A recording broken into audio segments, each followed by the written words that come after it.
It's my game of the week. Oh shit. No shit. There we go. Out of I I chose Vikings Seahawks. That two of the better teams in the NFC. I feel like there's a lot to play for in this game for both teams.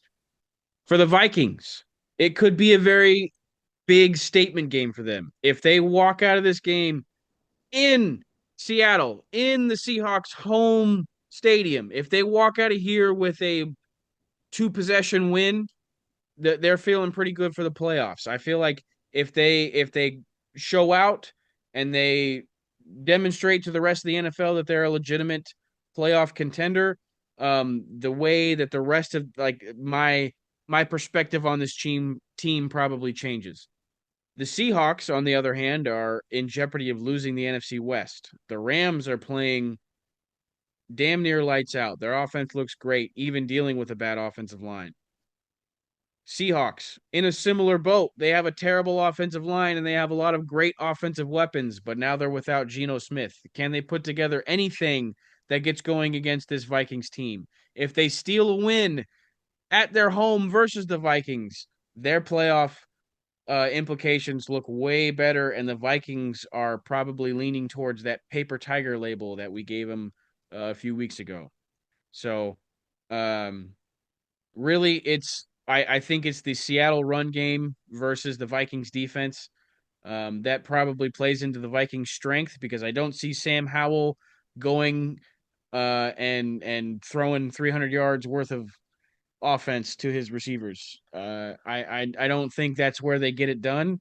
Zach Charbonnet and that Seahawks backfield should be leaned on pretty heavily if they have any chance in this game. Zach Charbonnet and Kenneth Walker both did not participate in practice today. Does that change And your mind about that? DK Metcalf is also listed as questionable. And don't forget that Geno Smith also left early in the game versus the Packers due to a knee injury. Now he has been a full participant in practice as of today, but he did have a very significant injury that took him out of the game against the Packers when they were still had a chance. Right when they started gaining any momentum, There you really, go. Yeah. on the defense started to make plays and he went out. I So yeah, just I don't know, this Seahawks team at times this year has just looked really bad.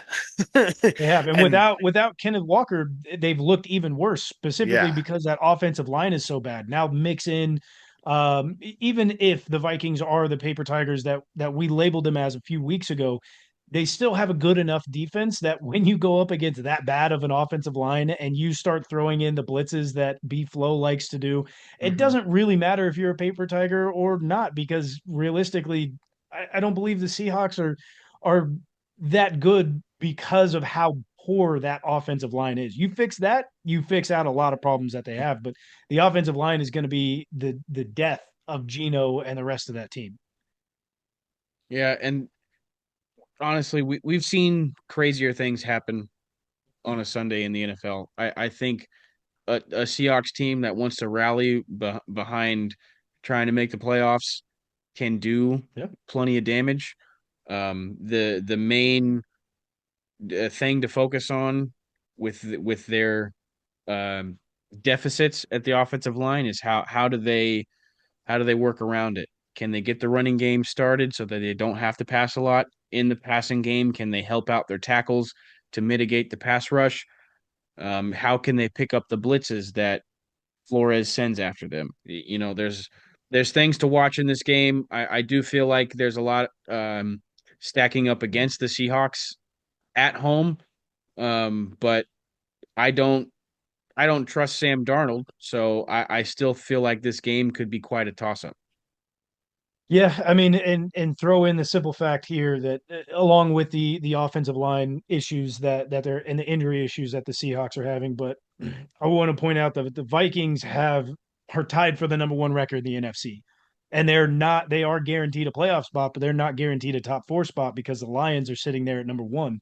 But they're tied there with the Lions and Philly. Philly having a tough test this week. The Vikings and the Lions will meet in week 18 to finish off the season. It's not likely that the Detroit Lions, unless the injuries are becoming that issue that we think that they might, it's not likely that the Lions are going to lose their next two games before they meet the Vikings. And this is where the Vikings do need to continue the momentum and keep the ground going, because this is also the last test that the Eagles have. If the Eagles lose here, this is time for the Lions and the Vikings to go one-on-one, a mano for the number 1 seed and the number 5 seed coming out of the NFC. And if Vikings want any chance to be able to do that and not be labeled as the paper tigers, I mean, maybe they will find out in the playoffs what that means exactly for them. But if they want to continue that, if they want to have a chance at the number 1 seed, they can't This would concede. They cannot concede in this game. this would be a big statement. Yeah. Huge. Huge. Well, and Huge. I think too, the Vikings obviously. I think the Vikings have a bit of an edge here too. Is I think the flight for them to Seattle is probably not nearly as bad as it is for a lot of other teams in the league, and that could also play a factor as well. I don't I don't I don't really see the Seahawks. Not that they don't want to. I just don't see them showing up for this game. I don't think the Vikings let them get close. I just don't. I don't think the Hawks have enough bullets in the gun right now with what practice looked like today. I don't think the Hawks have enough bullets in the gun to win. Well, and if honestly, if they don't steal this one, their hopes for making the playoffs are all but not here. Mm-hmm. Like they're Yeah, they're at risk of losing the NFC West to the Rams. So I know, but I mean, if they lose and the Rams lose, they're still tied. They are, but the Rams do have the head-to-head currently, so the Rams are Ooh, yeah, up. that's right. That's right. Now Damn. I also they'll thought the Rams had a little bit easier of a they do. schedule. They have an easier schedule this week and in week 17. But if they do Jets and stay tied, Cards, but then they finish against the they Seahawks at finish the end. against Yeah. each other in week 18. So that's another uh, another game with implications in week 18.